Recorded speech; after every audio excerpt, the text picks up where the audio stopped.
I want to say this.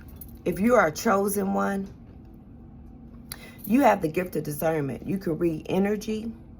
You can walk into a room and read the room, and you know who has said what has been said, what has been done. There's nothing that the Lord will leave you ignorant to. If you are a chosen one, you can hear a person's thoughts. You can hear their thoughts. You can hear their spirit. You can hear what they are saying. They don't even have to open their mouth, but you can hear it. That's the anointing that rests upon your life. If you are, if you are a chosen one, you don't fit in. You don't try to fit in. You don't care about fitting in. You just want to walk in the peace and the purpose that the Lord has already set for you. If you're a chosen one, you don't have a whole bunch of friends. You don't even call people friends. You have a couple of people that you might identify as friends or high associates. I use associates a lot, but that's what you would do. You don't have a whole bunch of friends. You don't want to be bothered with a whole bunch of people. You don't want to be around a group of any. You don't want to be in the midst of a group of people. Why? Not that you're, as the world say, antisocial, although that's not what that means. Clinically, antisocial does not mean that.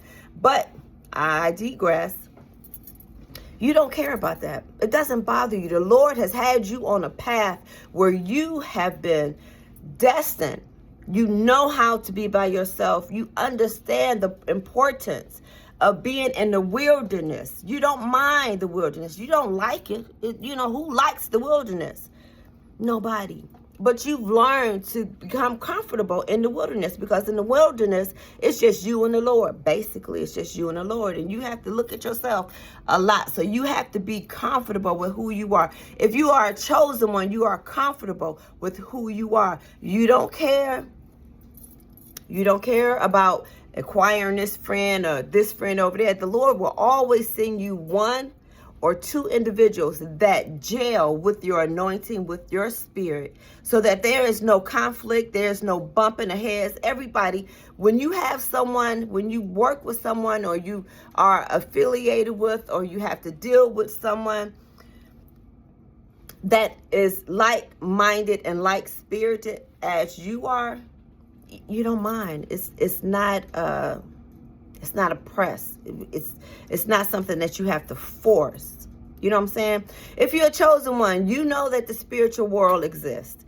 You had no doubt that, I don't doubt this, but you at some point, you started doing spiritual warfare seriously, early.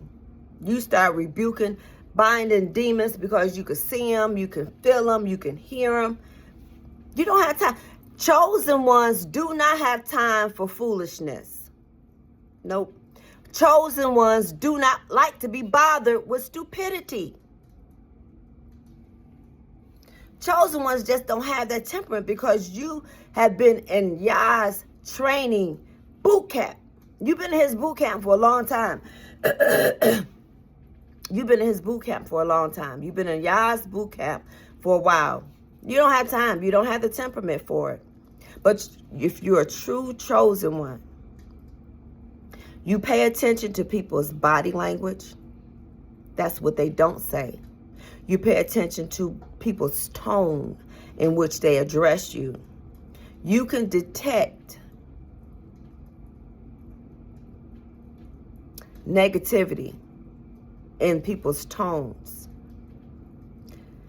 But don't let that sound glamorous, because the life of a chosen one is not glamorous at all. It's a trial right after another trial. You might get a small window of peace before you enter into another trial, but your trials are hard and they hit you hard.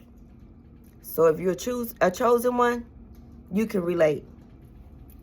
For those of you that do not know how dangerous things are when you oppose a chosen one, when I say, the word says, vengeance is mine, said the Lord. Why does my glasses look like they bent?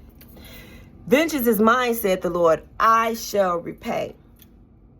That means that chosen one, once you do something to antagonize, upset, or just to be disrespectful towards a chosen one, honey, chosen ones are not worried about that. They're not looking to get you back or anything like that.